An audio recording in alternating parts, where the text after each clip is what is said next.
Hi everyone, this is Dan, and this is Peregrine, Wings of the Falcon, by a bunch of people. Story by Xavier Harkley, Scott McCullough, and art by Douglas Franchin. Colors by Farah Normaliza, letters by Eric Weathers, created by a whole bunch of people. Special thanks to a whole bunch of people. Okay. Anyhow, this book appeared on Indiegogo, I think about a year ago or so. And I saw it and I thought it was pretty interesting, so I figured I'd back it. This was back way in the days when there was a bunch of, I think, early 2020, when there was just a huge swath of new projects, a lot of them getting funded on Indiegogo. And this particular project was really based by a YouTube group called Graded Point 5. It was a bunch of different people. I forget what happened to them. They used to have a lot of interesting content, and nowadays I don't know what they're doing. A lot of the original members kind of broke off, and there was a whole bunch of weird stuff going on, and typical YouTube stuff, right? But the basis of this book was what they really sold it on was the idea of reconstruction, so sort of anti-deconstruction. And having read it, I'm not 100% sure if it really does it very well. This ended up really being kind of a generic superhero story for the most part.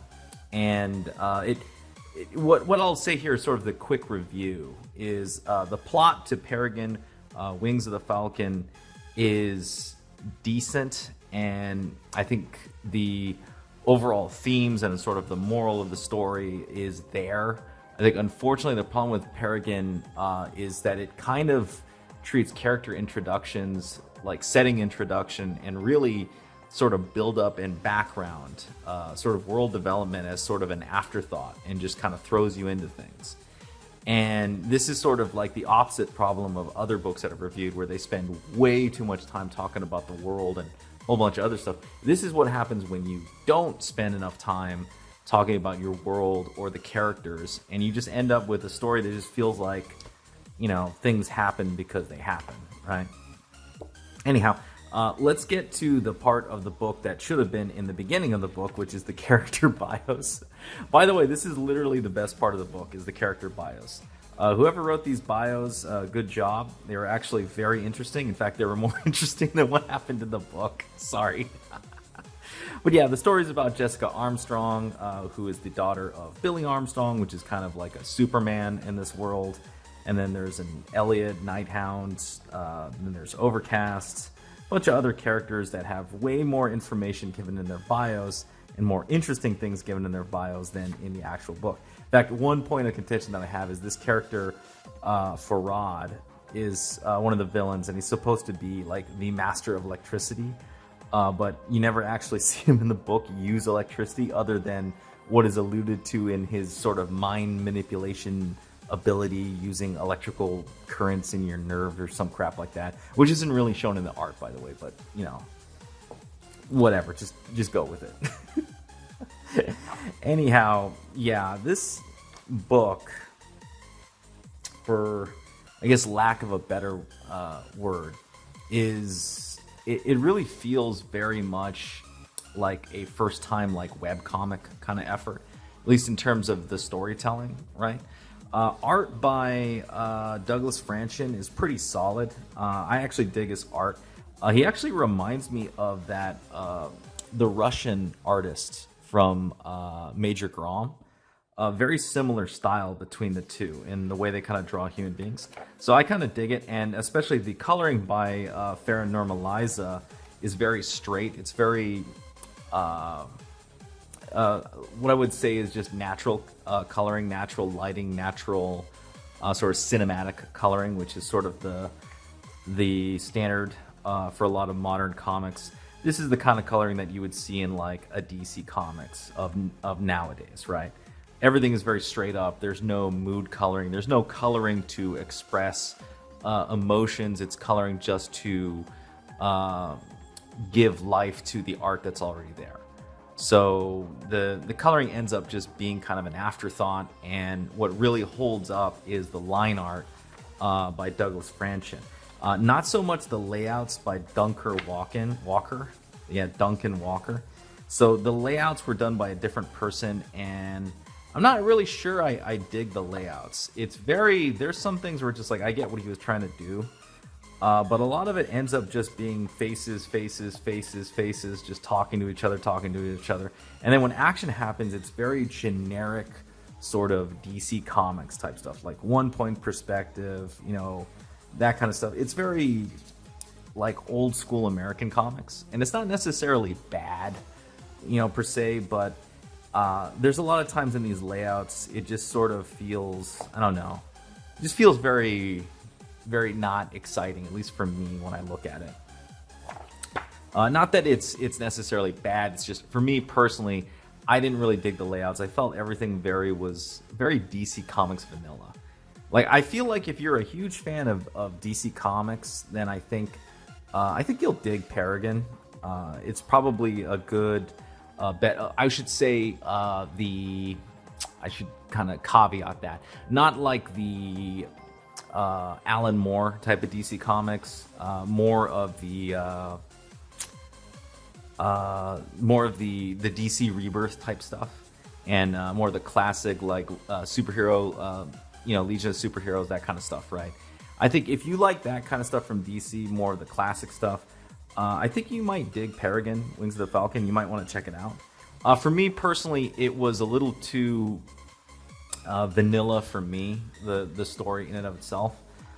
Which, by the way, I'll get into it right here. Spoilers for those going through. The premise of the story is basically, this is about the daughter of the sort of Superman of this world right here. And she is kind of like, has some sort of daddy issues. She didn't really want to like follow her father's footsteps, and she always felt like her father was pushing her into a certain direction. And when he passes away at her funeral, she goes over to the bar to get kind of drunk and forget everything, and gets picked up by this dude who apparently, when one of her father's old coworkers comes to help her out, he was manipulating her the whole night and trying to basically use his electric powers to do stuff or whatnot. I don't know. This whole mind control thing was very confusing to me, and neither the art nor the writing kind of really sold me on it for the most part. But anyway, her father's friend ends up losing his ability to walk, a la Oracle style or something like that. And she kind of vows at this, and also he reveals to her that her father actually never really wanted her to follow his footsteps or something like that.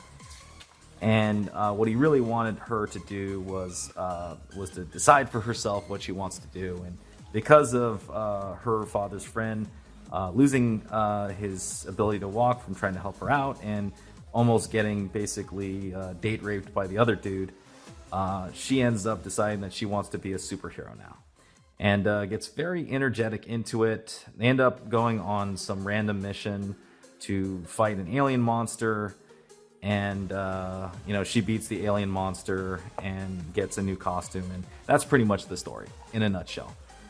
So so here's some criticisms, at least from me, on the story part. This book suffers really badly from lack of character introductions. I really don't know who the Silver Falcon is. People talk about him all the time, but it's not really told to us cut and dry what this character has done, what heroics specifically they've done. People just talk about it in sort of very vague terms. And in a way, the book suffers greatly from it, because it's kind of assuming that you're just going to think of him as a Superman and tie anything that Superman has done in the DC world to what this character has done. And that's not a good approach. Instead of using all of this sort of vague, we're going to talk about him, but not really explain him, it would have been better to literally you literally could have cut out like 3 pages out of this book by just going through and explaining who that character was, a la, Chris Claremont, classic Jim Shooter style catch up, right? Instead of all of this kind of drivel, most of it not particularly that great, honestly. Some of this stuff, like these sentences, don't really flow that well. At least when I was reading through it, I had to kind of like slow down a lot. And really, the first 5 pages of this book are just a slog. It's just a straight slog to try to get to this part where you finally figure out what's going on and the action starts to kick up at that point, right? The other thing that really sucks is character introductions, right? So Jessica just is kind of in this world, but she's not really introduced. You just know she's the daughter of this character, and she doesn't really think of Silver Falcon as, you know, this great person that other people think of, even though later on in the book, you know, it's revealed she does care about her father, some weird stuff. I don't know. It's really, really weird. And the lack of just straight up character introductions.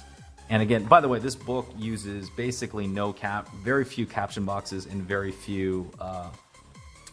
no thought balloons whatsoever. So all modern, right? So everything has to flow from dialogue.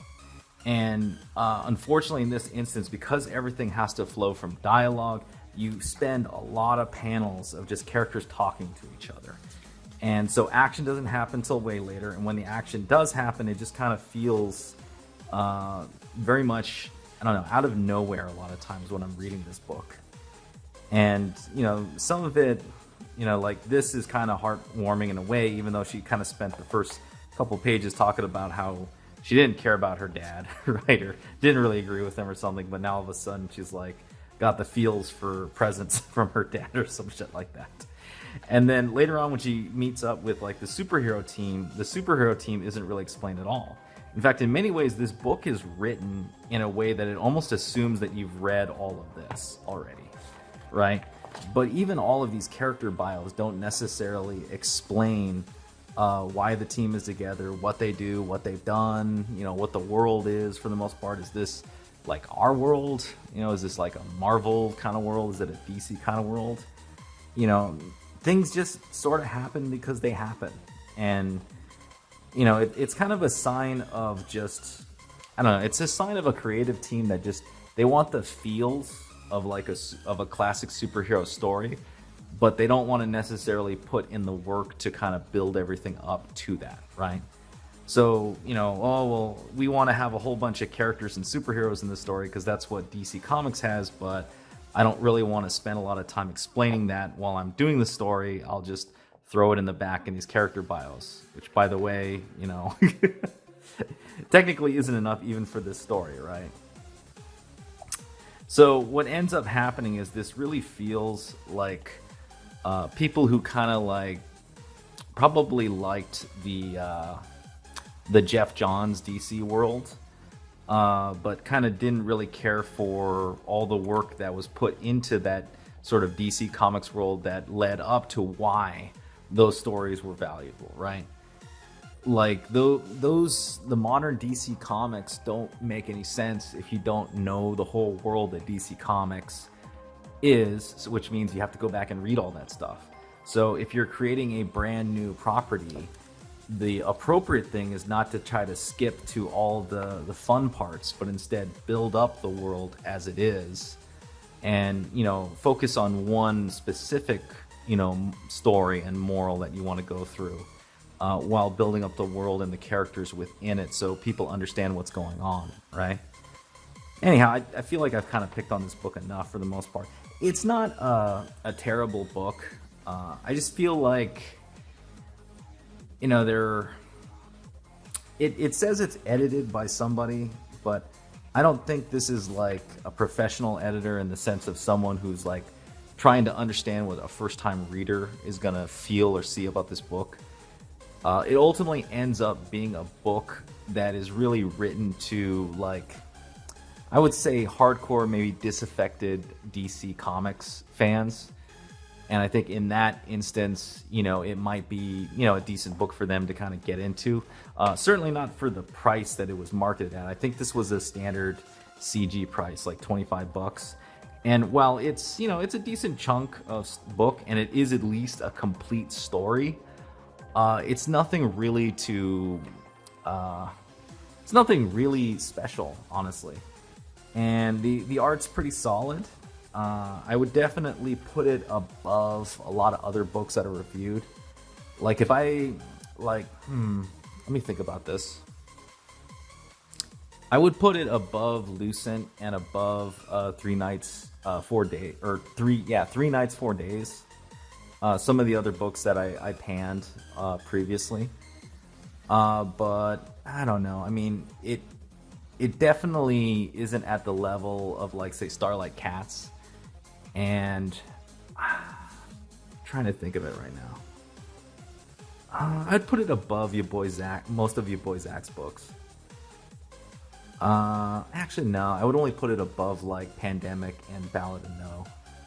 I haven't read the other stuff, so I wouldn't really know. So, I mean, all in all, it's okay, I would say.